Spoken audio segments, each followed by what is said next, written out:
Et bonjour à tous, bienvenue sur le podcast de l'immobilier de la liberté et des gros billets. Aujourd'hui, on accueille Pauline et Pauline va nous expliquer son parcours vers le bye-bye patron, comment elle a fait l'acquisition de 19 biens en 3 ans en partant d'un job de fonctionnaire, comment elle s'en est servie justement pour lever de la dette, les secrets pour exploiter son télétravail, plus les congés que permettait son ancienne activité.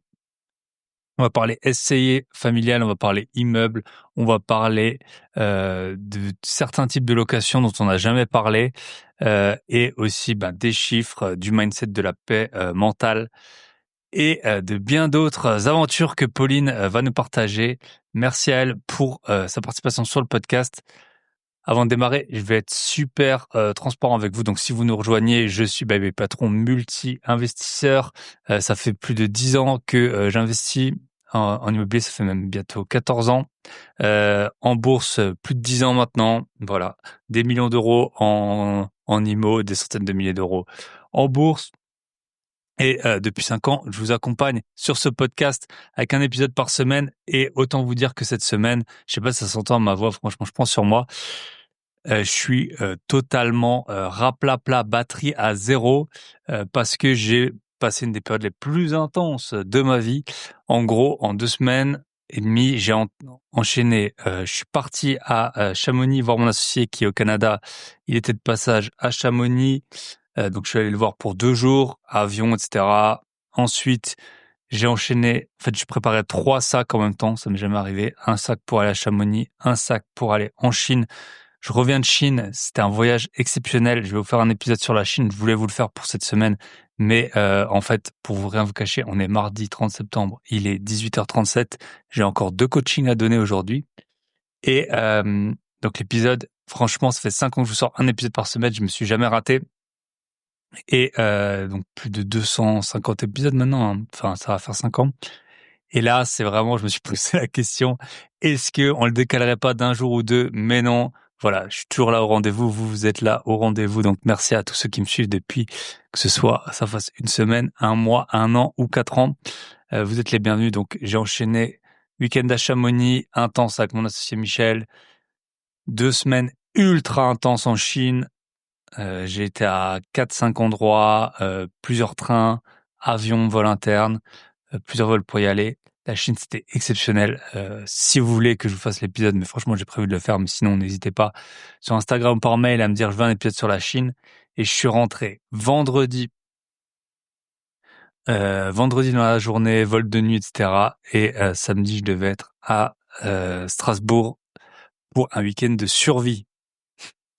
Pareil, si vous voulez que je fasse un topo sur le week-end survie, dites-le moi sur Instagram, sur YouTube, par email info@babylpatron.net. Autant pour la Chine, je suis sûr de faire un épisode, autant sur le week-end survie, je sais pas si ça vous intéresse, mais voilà, c'est un peu un retour aux sources, ultra exigeant physiquement. Et en fait, je suis rentré hier soir du week-end survie et aujourd'hui, j'ai dû reprendre toutes mes activités que j'avais mis en stand-by pendant 2 semaines et demie. Donc voilà, c'est très compliqué physiquement. J'ai fait une grosse nuit de sommeil la nuit dernière et puis je suis parti pour en faire 4-5 pour me remettre d'aplomb, mais ça va aller. Donc voilà, sinon aujourd'hui bonne nouvelle, d'ailleurs je viens d'avoir une offre de prêt, je vous en parlerai aussi plus en détail. Mais ça va être du coup depuis mai 2024 le 6e bien que j'achète. Je crois que j'en avais déjà une flopée. Petite embrouille, enfin grosse embrouille aussi là qu'on a en ce moment avec une voisine. Donc en fait, pour la faire courte, j'avais acheté un appartement dans un immeuble plutôt haut de gamme. Donc on a payé le mètre carré, franchement 50% quasiment plus cher que dans les immeubles alentours qui sont pas aussi haut de gamme. Dans le but de diversifier le parc, au début, autant on cherche vraiment de la renta, autant après on essaye justement d'être tranquille. Et là, visiblement, c'est raté. Autant l'appartement, il est bien. On a mis des locataires, un couple qui travaille, jeune couple, voilà. Et en fait, j'ai eu contact avec la voisine d'en dessous pour une histoire qu'elle squattait mon parking, etc. Je vous la fais courte. Elle me disait que le précédent occupant, il faisait énormément de bruit la nuit, etc. Et là, ça a pas raté. En fait, il se plaignait à fond de nos nouveaux locataires. Il m'envoie des mails de menaces, etc. Donc, ça nous est déjà arrivé. Ça a mal fini, c'est-à-dire avec la police. Donc, on va voir comment on gère ça. On a relancé les locataires, on leur a dit rappeler les règles, etc. On les a appelés. Si jamais vous avez des idées, vous pouvez me contacter. Donc voilà, vous voyez, j'ai une petite voix, je suis vraiment en petite forme, hein, pour être honnête. Ça a été 2 semaines et demie avec toutes les activités que j'ai. C'est compliqué à reprendre, mais voilà, c'est ramené dans quelques jours. Je tenais quand même à vous sortir le podcast. Dernière annonce, en fait, on a donc avec Michel, on a le Club Invest, donc on accompagne des investisseurs, que ce soit débutants ou plus avancés, à investir. Et on a 100% des personnes qu'on a accompagnées qui ont trouvé des biens, qui sont satisfaites des biens. On a plein d'avis Trustpilot. On a voilà toutes les preuves que vous voulez. On peut vous donner des contacts de gens qu'on a accompagnés. On a plusieurs épisodes de podcast. Derrière, il y en a un qui va arriver sur un des anciens membres qui a dit bye bye patron grâce à l'immobilier. Bref, tout ça pour vous dire que on lance à partir du 12 octobre, donc il faudra être inscrit avant, un coaching de groupe en très petits groupes. On avait toujours fait des one-to-one. Récemment, on avait relancé ça. On a complètement rempli nos créneaux et du coup, on a décidé pour la première fois de faire des coachings de groupe. Donc, petit groupe, je pense que ce sera un maximum 4-5 personnes. On a déjà une inscrite qui va commencer. Forcément, qui dit coaching de groupe dit prix moins cher que coaching individuel. Donc, si ça vous intéresse, qu'on vous accompagne et aussi on va mixer, en fait, ce sera principalement des coachings de groupe, mais aussi 3 appels directs avec soit Michel, soit moi, selon votre référent, pour vraiment débriefer de vos projets. Si ça vous intéresse d'accélérer dans vos investissements, on a accompagné des personnes qui avaient 0 bien jusqu'à 30 biens.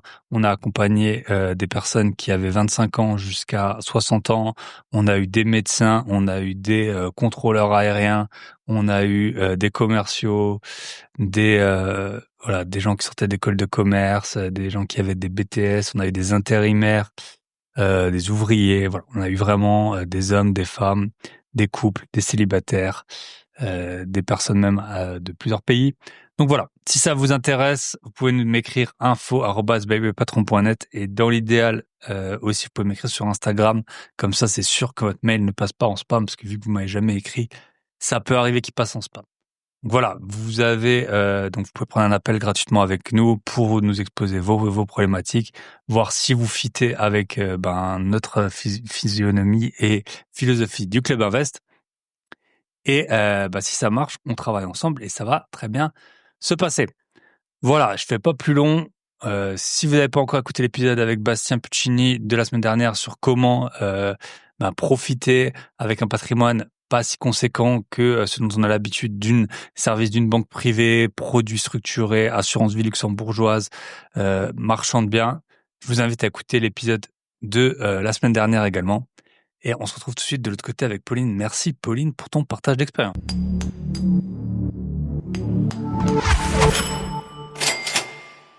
Et bonjour, bonsoir à tous et bienvenue dans un nouvel épisode de Bye Bye Patron. Et aujourd'hui, on va parler Bye Bye Patron et avec une femme. Je suis toujours ravi quand j'en reçois en la personne de Pauline, bien connue sur les réseaux.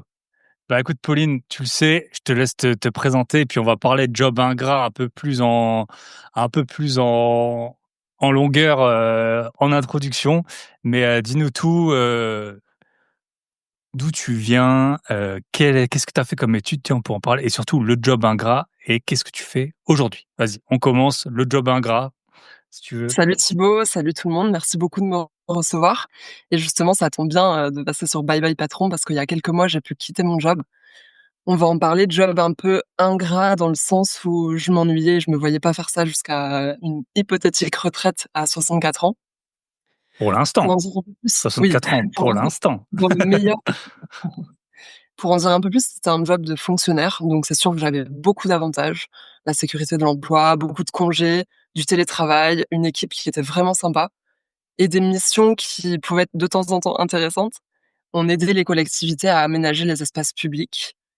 Le problème, c'est que rapidement, j'ai manqué de challenge parce qu'en fait, il faut savoir que quand on est fonctionnaire, on est payé en fonction de l'ancienneté et Mmh. pas du tout en fonction de ce qu'on fait. Et ça peut être Et rageant si t'en fais plus que les autres, quand tu sais que ça Martine, 54 ans, elle gagne beaucoup plus que toi alors qu'elle en fait 2 fois moins. Voilà, c'est ça. Puis aussi beaucoup de réunions qui menaient pas à grand chose. Donc j'ai rapidement senti les limites de ce job, mais j'en suis très reconnaissante parce que d'une part, c'est ce qui m'a créé le déclic pour investir dans l'immobilier et d'autre part, c'était un CDI fonctionnaire, donc littéralement le profil rêvé pour les banques, pour emprunter, à fond et donc c'est ce que j'ai fait là les 3 dernières années, lever un maximum de dettes pour du locatif. Trop bien. Et le job ingrat, c'était celui-là ou tu as fait autre chose, plus jeune? Oui, on va dire que c'était celui-là. Alors peut-être un encore plus, c'était, plus jeune, j'ai fait un mois pendant l'été, quand j'étais, lycéenne, dans une mairie où j'étais à OK. l'accueil. J'étais à l'accueil, donc parfois c'était quand même sympa avec, le contact des gens, mais je me suis beaucoup ennuyée et Ouais. je me suis dit: «Bon, c'est important d'avoir quand même un job qui nous plaît parce qu'on y passe beaucoup de temps et le temps peut être très long quand on s'ennuie». Yes. Mmh. Et c'est vrai que, bah, parfois on tape sur les fonctionnaires, parfois à juste titre, parfois non. Moi, j'ai travaillé dans un décathlon un été et j'étais le dernier, rayon au fond, c'était le tennis, golf, ping-pong et franchement, mais les journées, ça passait pas, c'était hyper long. Je passais et quand je voulais faire un truc, c'était je remettais les chaussures. Ah, tout le monde a déjà été, je pense, dans un décathlon et en fait, les chaussures, elles sont comme ça, du facing, ils appellent ça, comme, la the face en anglais. C'était, remettre les chaussures, remettre les lacets dedans et tout, mais souvent il y avait, personne, franchement, c'était vraiment l'ennui, quoi. Et alors, il y en avait un, il recordait les raquettes et lui, il voulait pas te dire comment faire parce que c'était, son occupation, Exact. Il heu, faut pas lâcher son occupation. puis à l'époque, on n'avait pas, je pense maintenant avec les portables, les gens, ils doivent être dessus ou je sais pas, mais à l'époque, il y avait pas internet sur les téléphones Oui, c'est donc vrai qu'à l'époque, il y avait moins de on disponibilité. s'ennuyait C'est vrai. vraiment, beaucoup et les réunions et tout, bah, c'est propre aux fonctionnaires, mais moi, j'ai travaillé, dans un métier exigeant dans le privé et franchement, j'ai aussi vu, les limites de ça. C'est juste que souvent, t'es pas payé. Tu as des réunions à rallonge et puis elles durent jusqu'à 21h, mais t'es pas payé, mais c'est pas beaucoup plus productif qu'à l'État parfois, hein. C'est Donc, ça. et en plus, c'est très difficile les gens qui peuvent avoir la vision globale. Souvent, tu es fonctionnaire, après tes Non. études ou soit, tu as été dans le privé. OK. Et je pense que ceux qui travaillent dans les cabinets des ministres et tout, à mon avis, c'est pas un rythme non plus, c'est un rythme assez effréné. Bref, tout ça pour dire que la vie de fonctionnaire, c'est fini, c'est fini. Oui, Peut-être tu peux nous j'ai dire, tu avais combien de jours de congé? À quel point ça t'a aidé pour tes recherches d'IMO? Parce que ouais, clairement, ça c'est ce qui manque, hein, enfin c'est un bon point à évoquer quand même. On a ouais. eu énormément de congés et surtout tout ce qu'on faisait en plus, on avait un système où même quand on faisait des déplacements, on pouvait ensuite gagner des congés en plus de ceux qu'on avait et ce qui fait que j'avais une moyenne de, quasiment 10 semaines par an, parfois 11 quand je faisais beaucoup de déplacements.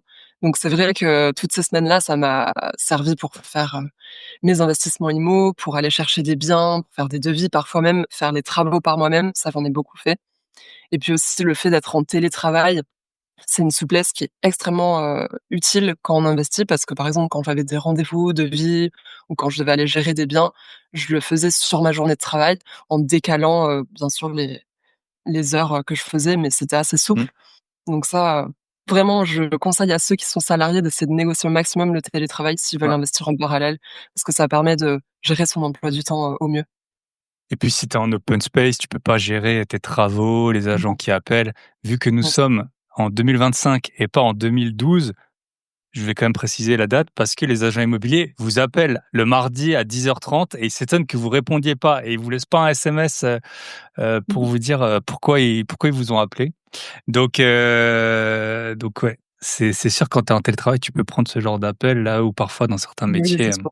Et puis tu peux pas. justement, les agents IMO sont beaucoup plus dispo, le mardi, mercredi, jeudi et ça peut être, l'occasion de caler des visites, quitte à Mmh, travailler un peu plus tard, dans la soirée pour compenser, mais ça, c'est vraiment utile. yes.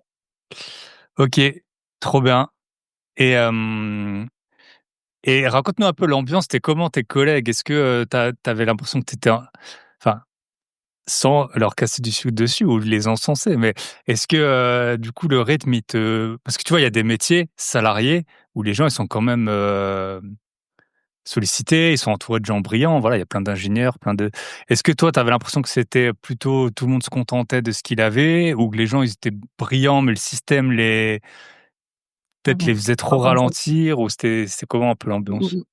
Alors, honnêtement, dans l'ensemble, mes collègues étaient très travailleurs et brillants et très impliqués dans leurs tâches, ça, il faut le reconnaître. Même si je trouvais que l'ensemble du système était un peu lent, mais en tout cas, ces collègues-là, ils faisaient vraiment du bon boulot.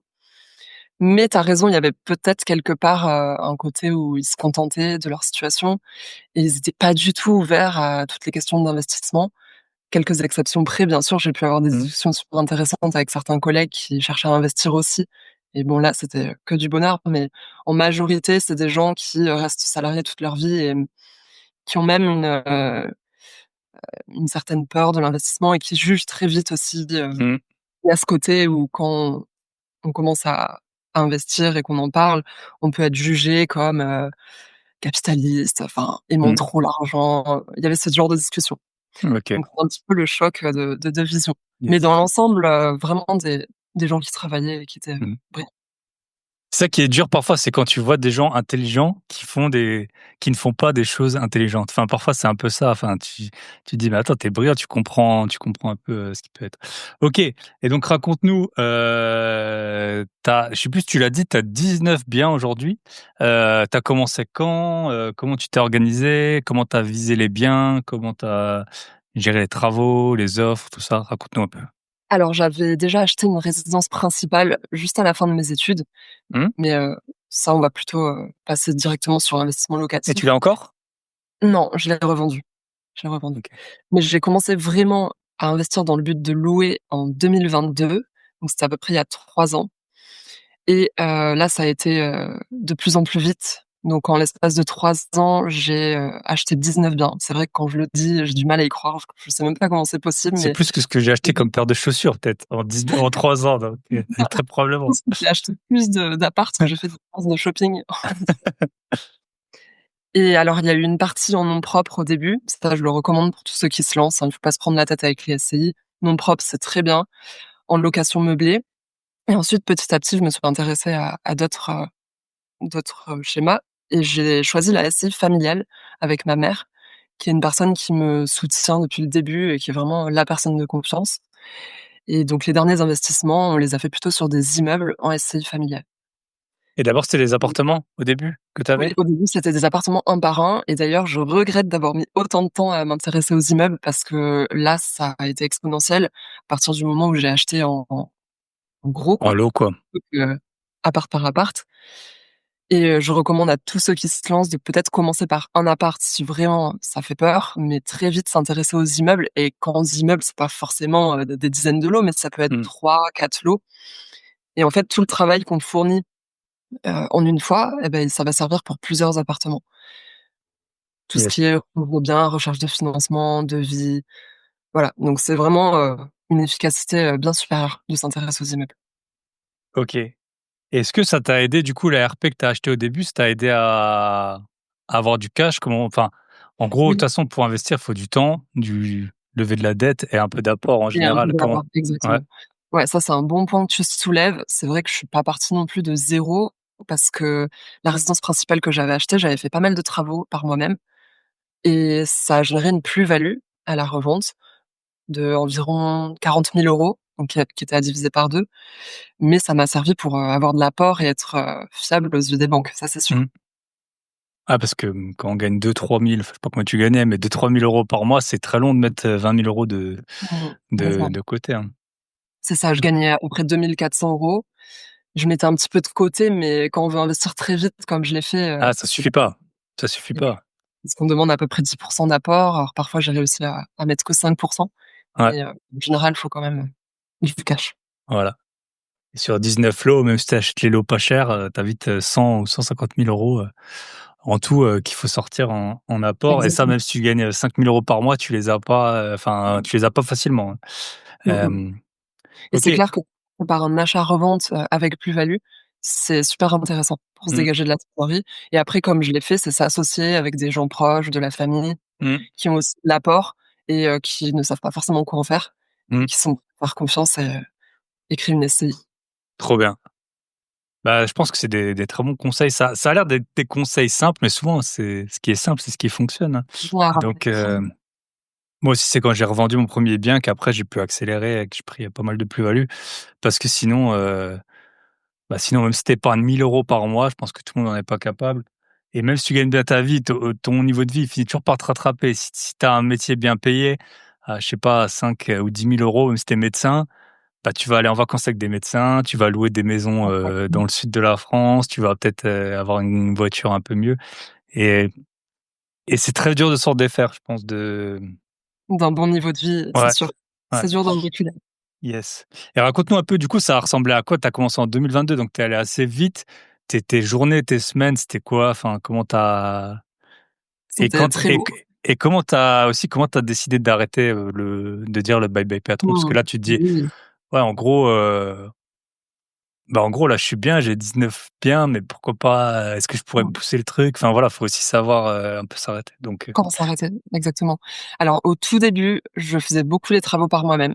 ouais. Donc, comme on l'a dit, tous les congés, les soirs, les week-ends, c'était dédié, aux travaux en général. Et du coup, ça m'a fait aller assez lentement parce qu'en 2022, j'ai acheté un seul bien. En 2023, je crois que c'était 2 biens et bon après, faut faire le calcul, mais je crois qu'en un an, j'ai acheté 15 biens et ça, c'est dû au fait que j'ai plus délégué les travaux et aussi le fait que j'ai acheté des immeubles plutôt que des biens. Mmh. Mais en tout cas, c'était des années très chargées et j'ai perdu quelques points de vie sur ces années. Mais bon, je suis en récupérer parce que, il fallait jongler entre, d'un côté des travaux, de l'autre côté des demandes de financement, parce qu'il y avait plusieurs projets en parallèle, des gestions de locataires, encore que ça m'a pas pris trop de temps et puis aussi tout l'aspect où je partageais, mon expérience sur les réseaux sociaux. Mmh. Donc oui, j'ai eu peu de temps pour moi, mais ça valait vraiment la peine et le moment où je me suis dit que je pouvais quitter mon job, alors ça arrivait assez tard, parce qu'en fait en 2022, 2023, 2024, je pensais pas que c'était possible, parce que vu la vitesse à laquelle j'allais, je Mmh. voyais qu'il y avait très peu de cash flow par appartement. Il y avait peut-être 50 € de cash flow, donc ce qui restait dans ma poche après avoir tout Mmh. payé, entre 50 et 100 €. Et en achetant, 2 apparts par an, je me suis dit: «Bah, là, ça va être très, très, très long» Mmh. et finalement, bah, s'il y en a qui sont dans cette situation, qui nous écoutent, faut savoir que c'est exponentiel et que toutes les compétences, l'expérience qu'on gagne, bah, après on est capable de l'utiliser pour aller encore plus vite et quand j'ai réussi à dégager dans les 1 800-2 000 € de cash flow, de bénéfices nets, là, je me suis dit: «Ça me suffit pour avoir un niveau de vie simple et pour quitter mon job». Parce que je préfère perdre un petit peu de salaire, j'étais à 2 400 avant, mais gagner en liberté et en charge mentale. Yes. Et puis en faisant d'autres trucs. Et tu as perdu des points de vie, pendant les travaux. Mais en Mmh. ce moment, je regarde The Office, je sais pas si vous connaissez, mais en gros, c'est dans un bureau, c'est hyper malaisant, enfin, c'est vraiment le travail toxique et tu te dis qu'y rester, tu perds aussi pas mal Et oui, c'est sûr, c'est sûr. de points de vie donc OK. Et est-ce que quand tu as commencé parce que tu vois, moi, quand j'ai commencé à investir, c'était j en fait, je voulais faire quelque chose de nouveau, mais c'était pas forcément, vivre que de l'immobilier, ça m'était jamais venu. Est-ce que toi, OK. c'était direct l'objectif ou tu t'es dit: «Ouais, bon, je tourne un peu en rond, je vais faire un truc nouveau»? L'objectif, c'était clairement au début de pas compter sur la retraite Mmh. et j'étais assez pessimiste. Je me dis: «Bon, bah, si, je peux partir de mon job à 50 ans, ce sera déjà bien». Mmh. Ce sera pas 64 voire plus. Donc Ouais, au bien début, sûr, c'était ouais. vraiment ça et après petit à petit, je me suis dit: «Non mais en fait, il faut que j'aille encore plus vite et Ouais, si ça se dans 3 ans, je peux quitter le job, ce serait génial» et je me suis mis cette obsession en tête jusqu'à y arriver et OK, voilà. Je pensais vraiment pas au début que c'était possible, hein. Donc OK. faut avoir confiance. Et et quand est-ce que tu t'es dit: «Je m'arrête là»? Genre, tu pouvais plus du job ou tu Mmh. voyais que, peut-être avec ta mère, vous arriviez à aussi à un point d'endettement Alors, qui était élevé? j'avoue, il y a la question de la gestion locative qui me pose question parce qu'en fait, moi, je fais tout par moi-même. J'ai pas Mmh. délégué à des agences et là, je me dis avoir 19 biens, alors peut-être un ou 2 de plus, dans le mois qui arrive, ce sera déjà très bien pour gérer par moi-même et je me dis qu'en allant plus loin, bah, peut-être que je vais devoir déléguer au niveau gestion et du coup, je vais y perdre Ouais, bien et sûr, ouais. c'est plus aussi rentable et puis il y a aussi le fait que j'ai plus de CDI, donc pour Mmh. emprunter, c'est quand même plus difficile. Voilà, c'est plus une question de timing et de gestion charge mentale qui m'a fait m'arrêter Yes. là. Mais après, ça permet de développer d'autres activités qui demandent moins de gestion, toute l'année. Je pense que c'est un bon point que tu soulèves, c'est que pour moi, c'est aussi le 20 lots, allez max, max, max 30. C'est Mmh, vraiment, même si tu es associé, le max que tu peux gérer, si tu as une autre activité. Et c'est donc, clair. peut-être ça vous donne un bon pour ceux qui passent un peu trop de temps sur YouTube, ça vous donne un bon enfin voilà, là tu l'as dit 19 lots longue durée, 1 800 ou 2 000 € de cash flow, donc ça vous donne une bonne idée de combien de lots il faut et c'est des lots que tu as bien achetés, des immeubles et tout, je suppose, ben, voilà, tu dois être autour de 10 de renta quand tu as ça Je suis à et 8-9 net à peu près. ouais, 8-9 net, voilà. Donc comme ça, je pense que c'est vraiment important et toi, tu es l'exemple, parfait de ça, c'est voilà, les chiffres, si tu as 19 lots, tu peux, si à crédit, ben, voilà, tu peux avoir 2 000 €. Si tu es hyper, hyper bon, peut-être 3 000. Si tu es sûrement meilleur que la moyenne, donc sinon, tu as peut-être 1 000 ou 1 500. Mais voilà, c'est quand même des ordres de grandeur qu'il faut garder et que tu l'as dit, je le confirme et j'ai rencontré plein d'investisseurs, 20 lots jusqu'à 30, c'est vraiment le max et même si tu délègues, moi, je délègue une grosse partie, mais vu que j'ai 2 activités, et ben, je trouve que c'est vraiment le maximum parce qu'il y a quand même des trucs, tu as beau déléguer, là aujourd'hui on récupère un appartement, il y a des petits travaux à faire, et ben, c'est pas ton gestionnaire locatif qui va les faire, c'est pas lui qui va trouver l'artisan, c'est pas lui qui va te dire, ou alors il va te dire: «On refait tout», l'autre jour mon gestionnaire locatif qui est pas mauvais, il me dit: «Ce serait plus simple pour louer si vous changiez, la grosse porte-fenêtre», mais elle doit faire, je sais pas, peut-être 3,50 m de large. Enfin, franchement, c'est un ticket à au moins 8 000 €, je pense Mais et c'est un beau budget. il me dit: «Ah ouais, ça faciliterait les locations». Oui, bah, écoute, non, j'ai pas prévu, pour un loyer à Ça 600 fait € de beaucoup de dépenser 8 ménage 000 €. ouais, Donc oui. Et des fois, ils sont un petit peu déconnectés mmh, de nos réalités d'investisseurs. donc voilà, entre 20, ouais, 20 lots, je pense que c'est Mmh vraiment mh. quelque chose.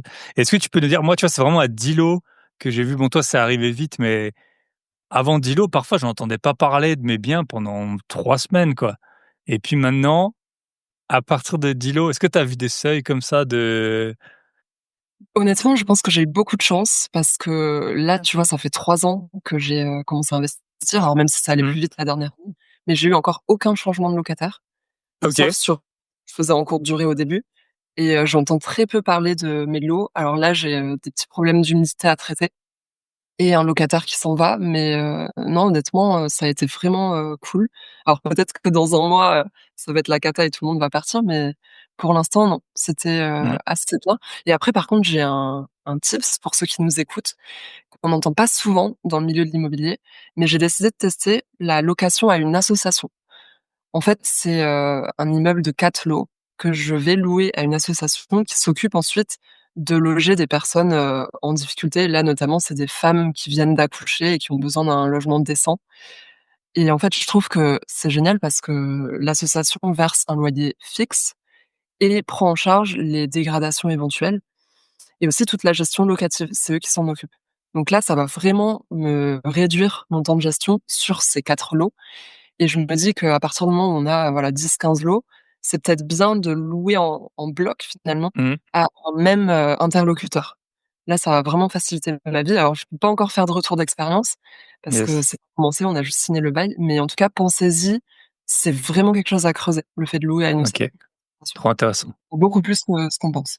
et c'est vrai qu'en plus, tu as tout l'immeuble parce que, du coup enfin, moi, je m'étais déjà posé la question, mais tu te dis: «Ouais, bon, après, si jamais ils mettent quelqu'un qui va pas, bon, toi encore, ça va», mais bon, il y a des profils, de toute façon, ça peut être soit des personnes, sous tutelle, ça peut être des personnes, des migrants, des choses comme ça et tu te dis: «Ouais, bah, si jamais ça se passe mal et que toi, tu as qu'un appart dans l'immeuble, bon, tu pas envie de te froisser avec tout le monde». Là, tu as tout l'immeuble, donc c'est vrai qu'au moins, ils gèrent tout, et en plus, tu as une grosse réduction d'impôts, hein. C'est ça, en fait, tu as le loyer qui est, en général, capé et par contre, tu as une réduction d'impôt qui est énorme et Alors souvent, en ouais, net, tu récupères plus que, tu peux signer un contrat pour faire ça, mais moi, dans mon cas, c'est pas le cas. Hem, OK, Mon loyer n'est pas plafonné et par contre, j'ai pas d'aide ni de OK, réduction fiscale. Mais tu as les 2 cas effectivement. OK. Mais du coup, tu loues à un genre de prix de marché, plus ou moins? Oui, exactement. OK, J'ai un prix de marché et après ce qui est top, c'est qu'ils s'occupent vraiment de tout, de l'entretien. OK, Ils rendent l'appartement exactement comme, je l'ai donné et parfois même ils vont améliorer certains éléments, notamment la cuisine, ils vont mettre des plaques, sécurisées induction. OK. Bon, Vu qu'il y a ça, des ça enfants alors et tout ça. exactement. Yes.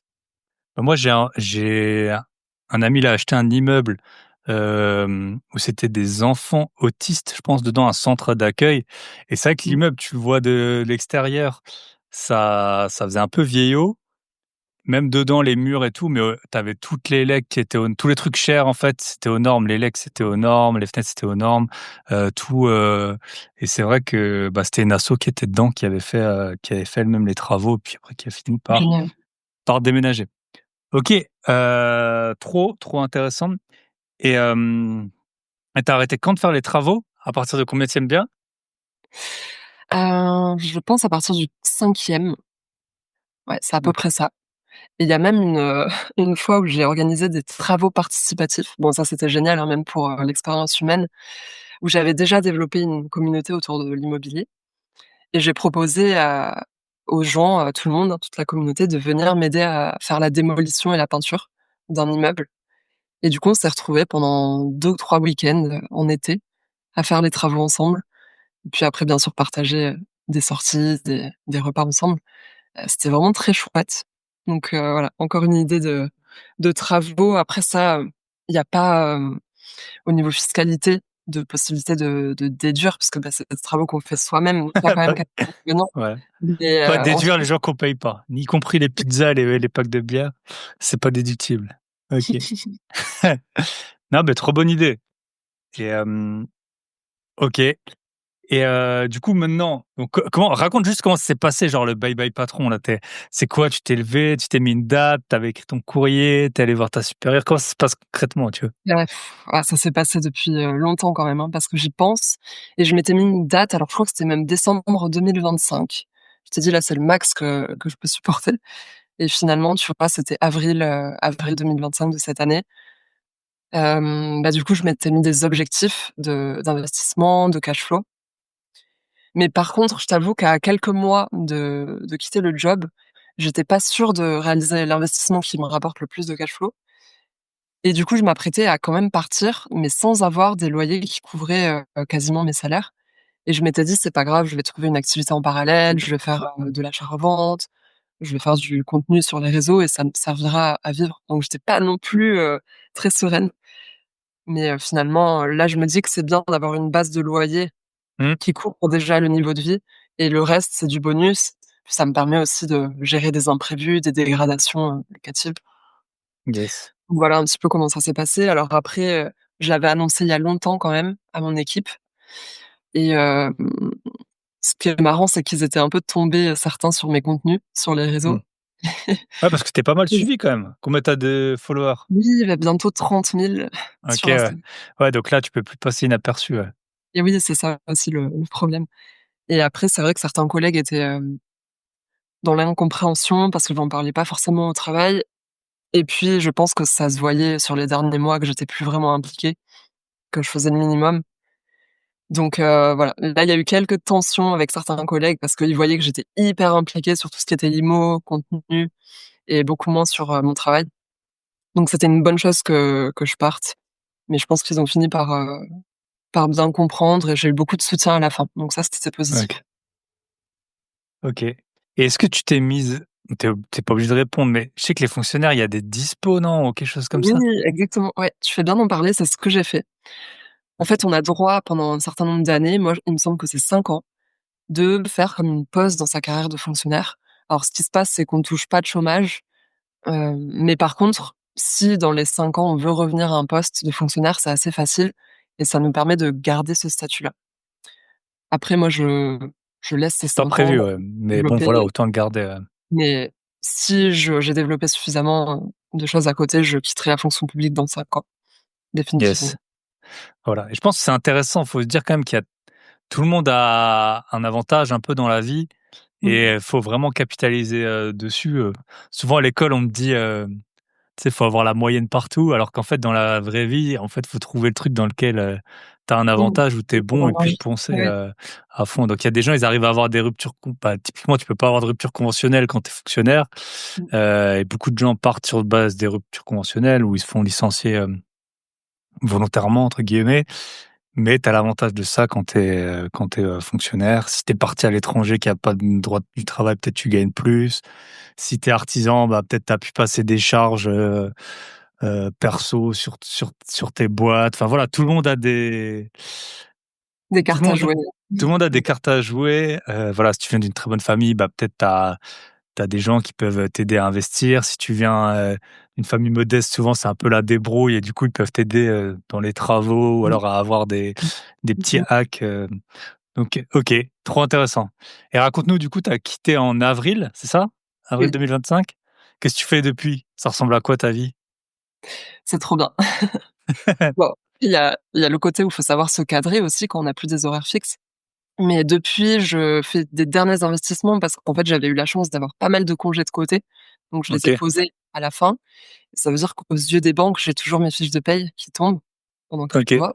Là, j'en ai profité pour vraiment, acheter encore 3 projets, dont ma résidence principale, parce que pendant 3 ans, je m'étais assez, sacrifiée au niveau de ça, de la résidence principale. J'étais, soit hébergée, par ma mère dans une maison qu'elle a laissée en métropole quand elle est partie à l'étranger.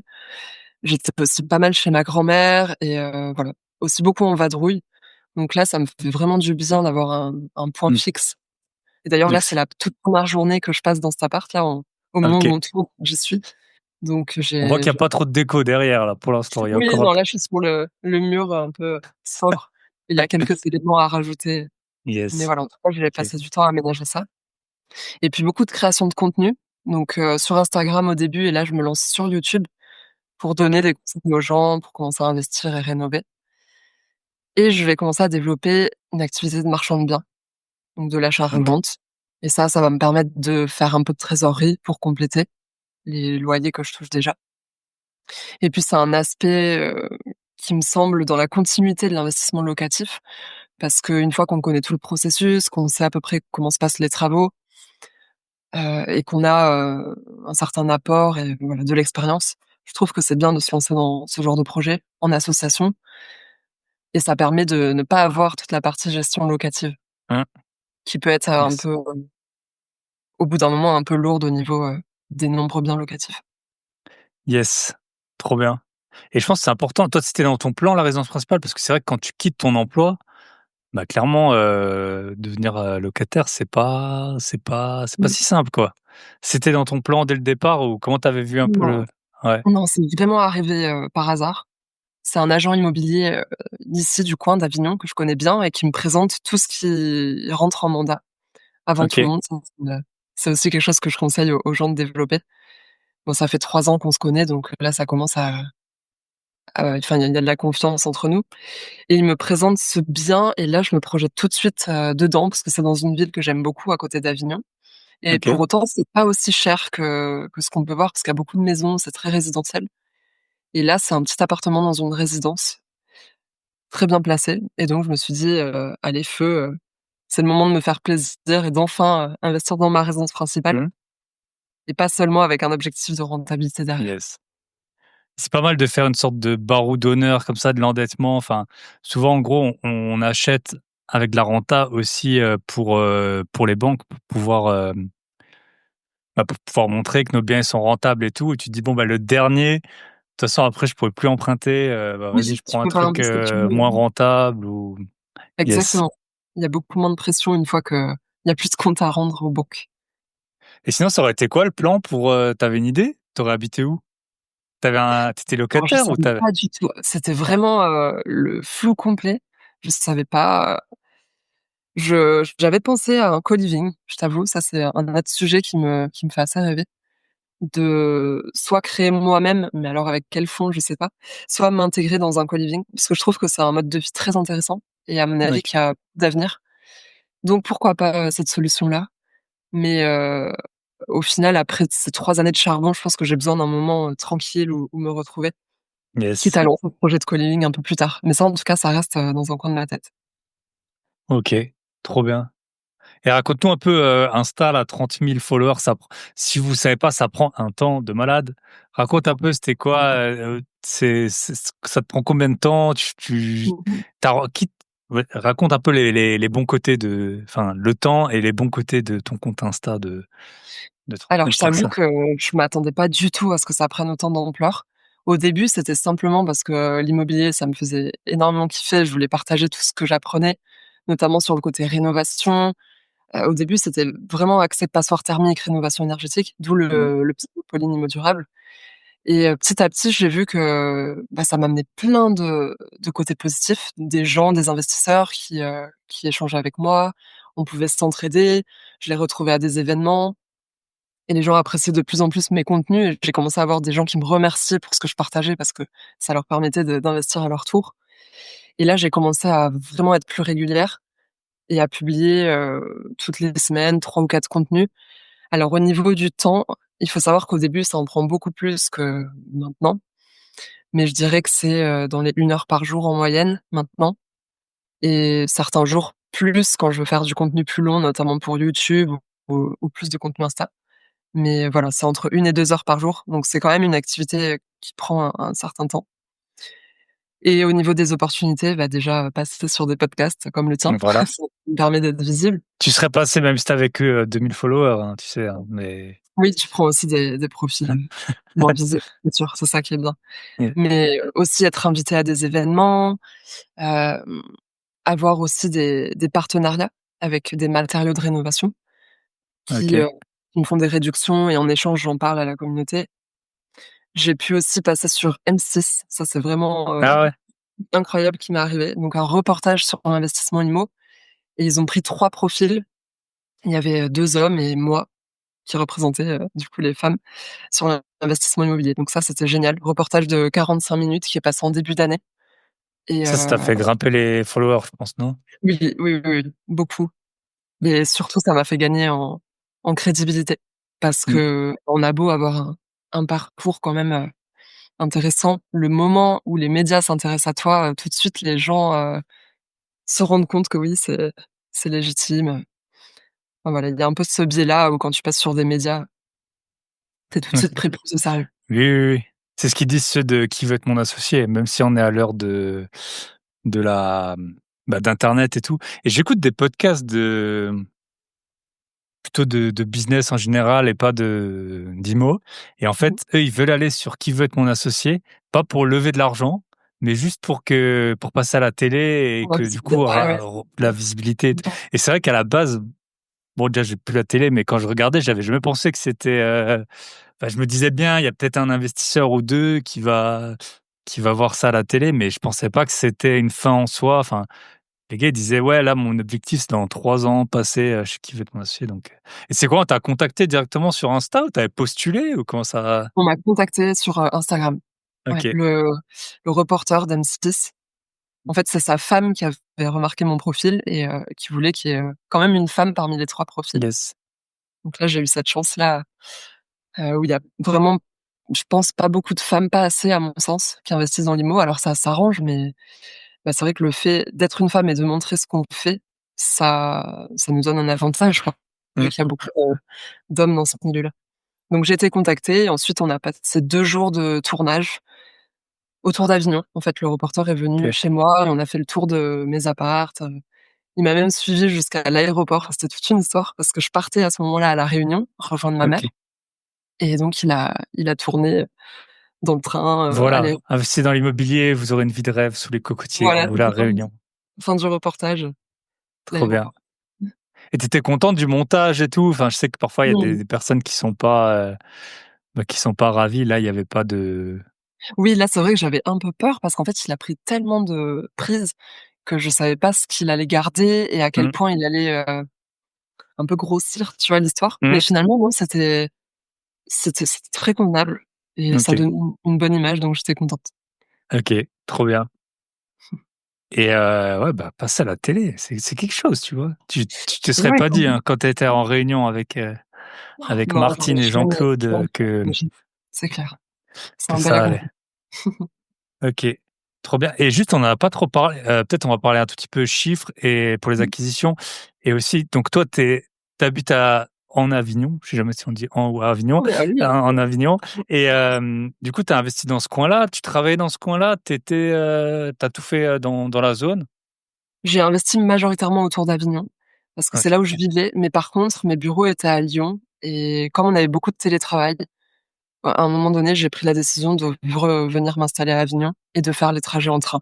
Parce que j'avais, peut-être 1 ou 2 trajets à faire par semaine, c'était largement faisable, surtout que le train, Avignon-Lyon, il est très rapide, il met 1 heure. Mais je me suis concentrée autour d'Avignon. Alors, Ça aussi, c'est un conseil qu'on peut donner. Je pense qu'il faut, quand on commence, avoir un secteur de base, soit qu'on connaît très bien, soit dans lequel on a des proches, où on est amené à aller souvent. Parce qu'en fait, tous les efforts qu'on fait sur ce secteur-là, ils vont, durer pendant les prochains investissements. Donc c'est, par exemple, l'analyse de marché, les liens avec les agents immobiliers, avec les artisans aussi. Quand vous constituez une bonne équipe d'artisans dans un secteur, ça vaut de l'or, vraiment. Et puis les notaires, voilà, tous les interlocuteurs. Donc ça vaut le coup de vraiment se concentrer sur un secteur et pas s'éparpiller. Donc moi, les villes, autour d'Avignon, c'était, Orange. Avignon, il y a un petit village aussi dans le Gard qui s'appelle Saz et qui, je pense, va prendre de la valeur. Donc là aussi, j'y ai investi. Et juste pour le dernier investissement, j'ai un petit peu diversifié à Béziers, donc ça reste à 1 heure et demie de chez moi. Mais là, c'est une opportunité qu'on m'a présentée en off market et qui était, rentable, donc j'ai sauté sur l'occasion. Mais voilà, tout était autour d'Avignon. OK, et c'est sûr que ça aide surtout, pour aller aussi vite. Et du coup, maintenant, alors si tu veux, tu peux nous le dire, l'endettement, tu en es où? Et puis les loyers, c'est combien? Combien tu rembourses tous les mois? Enfin, on Alors t'écoute. l'endettement, il est, stratosphérique. À 7 chiffres, je pense. Je l'ai même plus calculé, mais j'ai eu beaucoup de chance parce qu'en fait, il y a une banque qui a accepté de me financer malgré un fort taux d'endettement et j'étais passée par un courtier pour obtenir, ce prêt. Et ensuite, ce qu'il faut savoir, c'est que quand on passe en SCI, on on recommence en fait à 0 le taux d'endettement, même si on regarde bien sûr le taux d'endettement des associés, mais ça permet de repartir. Voilà. Après j'ai fait en sorte d'arbitrer aussi, sur une raison principale que j'avais justement au moment de commencer les investissements, pour réduire le taux d'endettement. OK. Et les loyers? Combien tu touches? Dis-nous tout. Combien tu touches? Combien tu rembourses? Les loyers, justement pour ce podcast, exceptionnellement, j'ai calculé les loyers parce que c'est vrai C'est que vrai que nous, on pense que bien par bien. Enfin, je sais pas pour toi, mais moi, je pense que bien par bien. Je sais combien je les ai exactement, payés, je sais combien je rembourse. Mais si tu mais me on fait demandes, rarement le bilan. combien je rembourse par mois, franchement, à plusieurs milliers d'euros, je sais pas, tu vois? Non, Enfin, ça non, je sais pas, mais au niveau des loyers, donc vraiment, les loyers bruts, j'ai calculé et avec ma grande surprise, j'arrive à 12 000 € par mois. Sachant que bien sûr sur tout ça, comme je t'ai dit, il y a les mensualités, il y a toutes les charges. mmh, Mais voilà, au niveau chiffre d'affaires, c'est quand même notable. bah, OK, et du coup, il te reste 2 000 € de cash flow une fois que tu as Ouais, tout payé en gros, 2 000 c'est en nom propre, ça c'est bien de le préciser aussi. 2 000 OK, c'est en nom propre et il y a 2 000 de plus en SCI. Mais OK. ça, j'y compte pas dessus parce que comme on est en SCI à l'IS, heu, Tu enlèves la moitié en gros pour voilà, avoir, fiscalité, puis si on veut se le reverser à nous, il mmh, faut encore payer la flat tax. OK. Bah, trop bien. Bah, en tout cas, félicitations. Qu'est-ce qu'on peut te souhaiter pour le futur? Hem, Bonne question, tiens, on m'a jamais trop posé ça. Est-ce Peut-être, que tu veux rester dans cette région? Est-ce que tu veux aller parce que moi j'étais à La Réunion et puis j'ai bien envie d'y retourner.